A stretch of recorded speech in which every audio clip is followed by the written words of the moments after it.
Ladies and gentlemen, get the book Dr. Joshua Bowen wrote, The Atheist Handbook to the Old Testament. It is extremely full of knowledge and information for anyone, as well as join the Patreon. There's hundreds of videos that have been not released to the internet. You can ask questions and I will record them with these scholars in high definition. I do that all the time. You can also personal message me and you help the community grow. Thanks a lot. Dr. Joshua Bowen, I'm excited for this visit, as usual. Really, I always love doing this. Ben Lamoureux, I hope I'm pronouncing the last name right. He says, do we know much about the process of syncretization between Sumer and Akkad? Any early Bronze Age Semitic writings about encountering Sumerian gods or vice versa?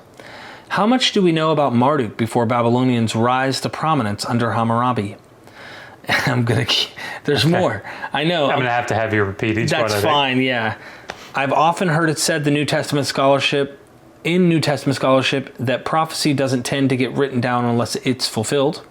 This is part of the mindset for Mark's dating, as the temple prophecy plays such a central role. Is that fairly true in the Hebrew Bible as well? And what do we make of something like Ezekiel, where it seems several failed prophecies were recorded? So back to the top. Yeah. Do we know much about the process of syncretization between Sumer and Akkad, any Bronze Age Semitic writings about encountering Sumerian gods or vice versa? So I don't know if that's a way to lump it into two, or is those two separate questions? Probably two, but let's take the first one. So just if I understand what he's asking, how is it that, so you have two languages in ancient Mesopotamia. You have Sumerian and Akkadian, and there is a Sumerian pantheon and there's an Akkadian pantheon, and there's a lot of overlap between those, right? So there's this idea of like a Mesopotamian religion. So the one that probably everybody knows about is Inanna and Ishtar. So Inanna is the Sumerian form and Ishtar is the Akkadian. So I feel like maybe that's more translatability. Like, is there translatability between them? How that worked, I mean, like this specifically looking at how the religion itself works is not really what I do. But I mean, there's quite often like a one-to-one correspondence. So Enlil and Enlil, Enki and Ea, on and on. You end up having essentially the same pantheon. They're just, slightly different forms and times, from Sumerian to Akkadian.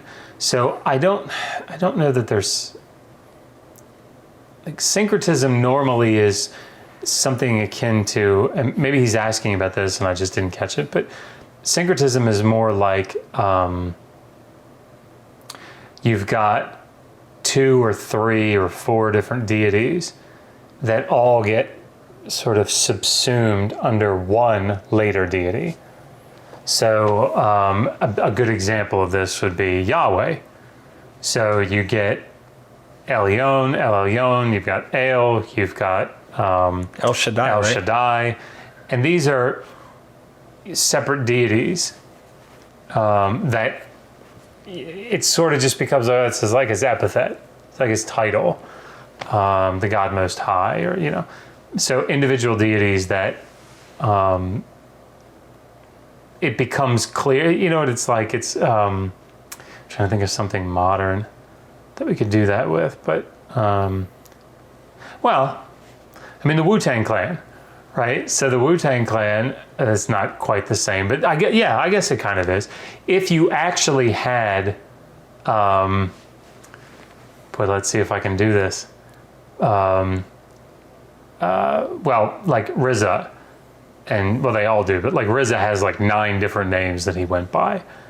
And sometimes like he and Old Dirty Bastard and Jizza, they go back and forth with him like this. Sometimes Prince something, I can't remember what it is, but they sort of traded that name off. Sometimes he was Prince and sometimes he was, but I can't remember the specifics. But all of those names became just titles, names that he went by.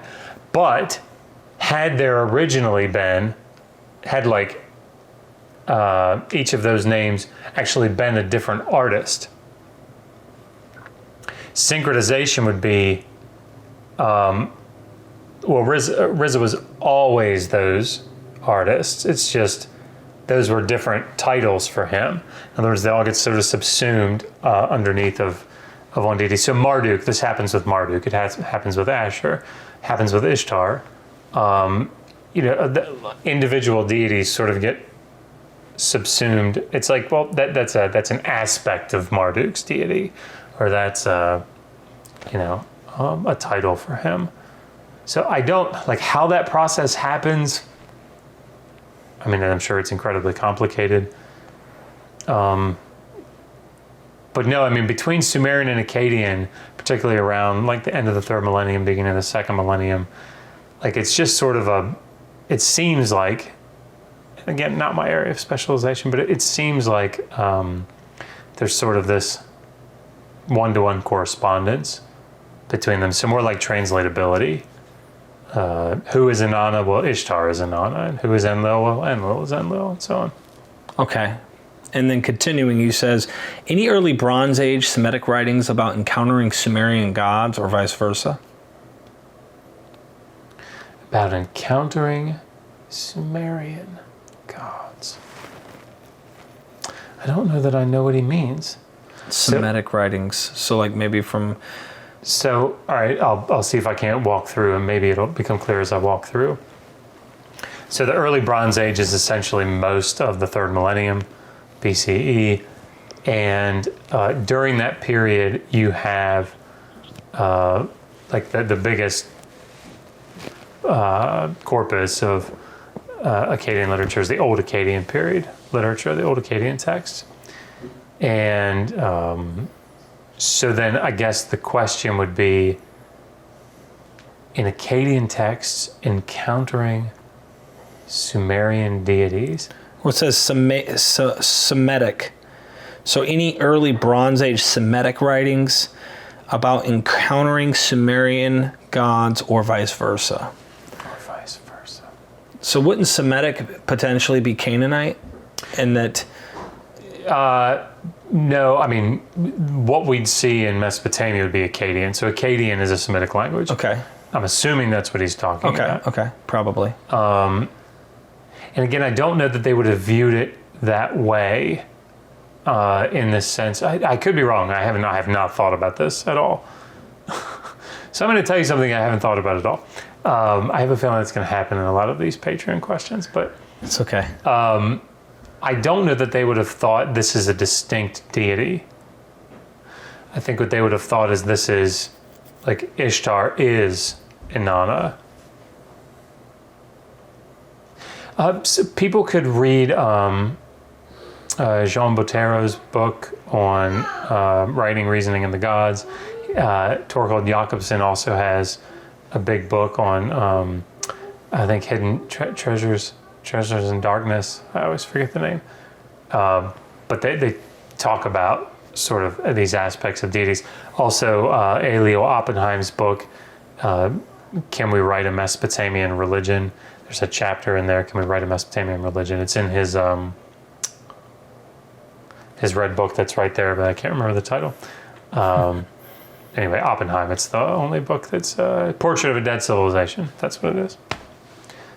So maybe there'd be more answers there. I don't really have much more to say. Okay. And then he says, how much do we know about Marduk before Babylon's rise to prominence under Hammurabi? Yeah, not much. Again, like I haven't looked at the evidence, but so Hammurabi, of course, is in the Old Babylonian period, and this is when Babylon sort of first takes its real prominent stand among the other, Mesopotamian city-states.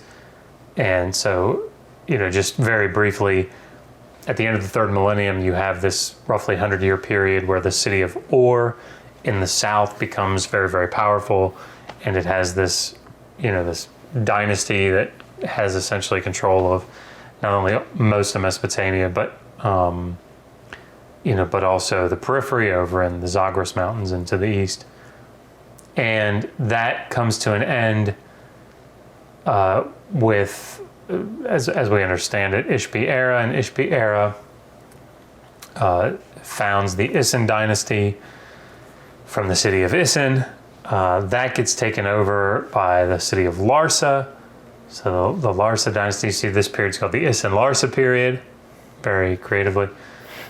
At the end of that period, you see some major city-states in the region of Mesopotamia. So you have Mari in the north, Rimsin of Larsa, so the city of Larsa is still prominent. You have Eshnuna off to the east. You have Elam off to past the Zagros where Iran is. And then you have Babylon. And each one has their own king. And so Hammurabi makes interesting alliances. He conquers and pushes Elam out of Mesopotamia, then conquers, I think the order is he conquers Rimsin of Larsa, then he takes Silisin of Eshnuna, and then he goes up and defeats Mari, finally. I think that's the order it goes in. Again, I haven't looked at this in a little while. But that establishes some hegemony, some form of hegemony over Mesopotamia for Babylonia, or for Babylon under Hammurabi, and then of course his son Samsu-Iluna, and then the rest of his Misaduka, Samsu-Ditama. Anyway, it doesn't matter. So then the question is, what do we know about Marduk? So Marduk seems to be during this period somewhat of a low level, not a low level deity, but I think even in the Stele of Hammurabi, when it's talking about the deities, I don't think Marduk is even near the top. I haven't looked at that prologue in a while, but I think that he's kind of still a low level deity. And by the way, just so we're know what we're talking about here, because you understand this, are these city-states all assigned a certain deity, and is Marduk only the god of a specific city-state, or? Yeah, so Marduk is Babylon's, the city of Babylon. But Babylon's insignificant, at the moment, it's not like oh my gosh, but eventually becomes kind of the capital, right? Right, so at the end of this period of Hammurabi doing his thing, middle of the 18th century, it becomes prominent. But even in that, state of hegemony that Hammurabi has, Marduk's not, at this point, not really all that elevated that I remember. Right. So that's what makes the story of the Enuma Elish so interesting, so special, is that, and this is a late second millennium, probably around 1200, something like that, text, that the whole thing is about Marduk ascending to this position of authority, supreme authority over the other deities, because that wasn't a position that he had. And so you have a story that explains how this came to be. In that vein, if you don't mind, two things.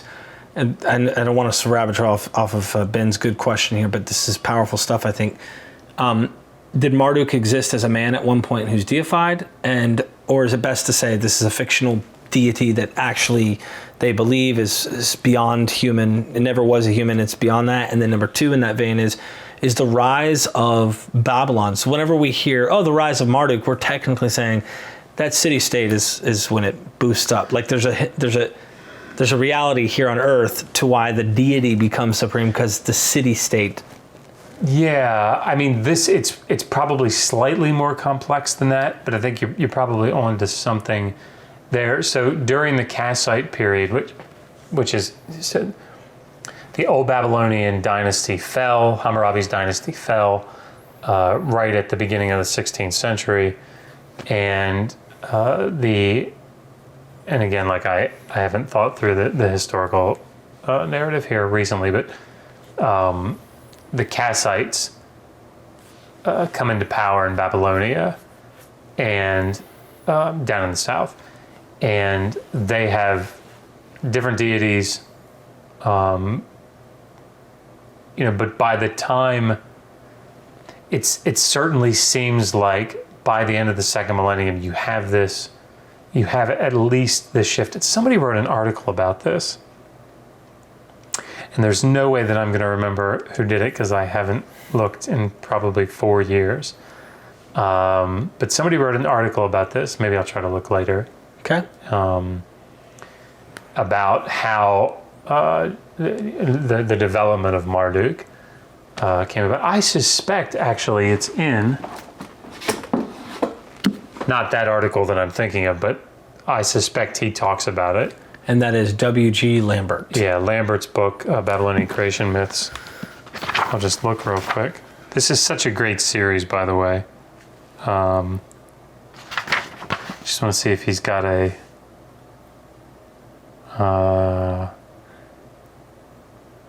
sorry. No, you're fine. Well, here, the whole section on it. The rise of Marduk and Sumero-Babylonian pantheon. So actually here to answer your question, because again, this is where I would go if I were looking at this. Page 249, Marduk and Babylon in the third millennium. So it looks like there is something. Let me just look. Sorry, hopefully this isn't boring. No. It's 239, you said? 249. 249. So what does he say? Since the purpose of the epic was to show that Marduk had replaced Enlil as head of the pantheon, a study of the rise of Marduk and its historical framework is clearly relevant, not to say indispensable for an understanding of the milieu from which our text springs. So that's what this section is going to be about. Interesting. So definitely pick up a copy of it. It's a big book. It's that whole Mesopotamian civilization series is, I think, it's just fantastic. That's the one that has a series about Mesopotamian cosmic geography. It has Lamashtu demons that it talks about. What else? There's a Liverani's volume on Assyria, Legends of the Fall of Agade by Westenholz. Actually, I just saw Bruce Wells and some other scholars. Vunshaw, I think, is in there. Also has New Legal, it's like 2018 maybe, book on like fault in legal documents. Anyway, it's a good series. So Marduk, did he exist at one point as a man? Oh, no, I wouldn't think so, any more than Enlil or Enki or Ea. And this is something that Jakobson talks about as these deities become personified. Like anthropomorphized. Right. So they're initially like the storm cloud or the sun or the moon, and then as people's interactions with particularly their governmental structures change, the deities start to, surprisingly enough, take on characteristics of rulers or just of other specific types of people. So you end up having deities that are like the canal inspector and, the one that's in charge of the steppe and so on. Okay. And then he goes on to say, I've often heard it said in New Testament scholarship that prophecy doesn't tend to get written down unless it's fulfilled. This is part of the mindset of Mark's dating, as the temple prophecy plays such a central role. Is that fairly true in Hebrew Bible as well? And what do we make of something like Ezekiel, where it seems several failed prophecies were recorded? Yeah, it's a complicated question in that I think it sort of requires us to understand whether they considered them to be failed or not. Right? So I don't know that Ezekiel would have thought that his prophecy failed necessarily. I think that that's the point of Ezekiel 29, is it's sort of like it's not my fault, God has decided this is all from the Lord. So that's such a cop-out version of a non-failed quote unquote. It definitely is. But I mean, Ben's absolutely right. I mean, Ezekiel has what we definitely would consider to be prophecies that are spoken that do not come to pass, that the prophet realizes have not come to pass. And so he gives this sort of amended, for lack of a better term, prophecy to sort of keep it from being strictly a failed prophecy. But of course, then that prophecy in Ezekiel 29 fails. So what I would say is, I would imagine, and John Collins obviously is the person to ask the question about prophecy. But I suspect that the groups that edited together and continued on, the groups that sort of followed or revered the prophets, saw it as more broadly applicable than just that immediate, the immediate circumstances. And so I think they considered certain prophetic oracles to be, not only revered, but worthy of compilation and, editing together and then continuing to transmit them down. Probably because certainly as we see in the text with some of them, quite clearly, they saw them as having efficacy and applicability to later situations. So this is sort of a hermeneutical approach, right? You see this in this idea of reinterpreting text. The sort of quintessential one is the one that's in Daniel 9, right? We're taking Jeremiah's prophecy and the text from Leviticus 26, doing this sort of intratextual reinterpretation of this, the 77s, because of the 7 weeks, and or the 7 weeks of years with the Jubilee, and then the being punished in Leviticus 26, 7 times greater for their sins, and then seeing Jeremiah and what Jeremiah 24, 25, where it talks about 70 years of captivity or, desolation or upon your people. And that gets reinterpreted. And so that then gets reworked to have efficacy, later efficacy. And I think we see that in a lot of those prophetic texts. Thank you.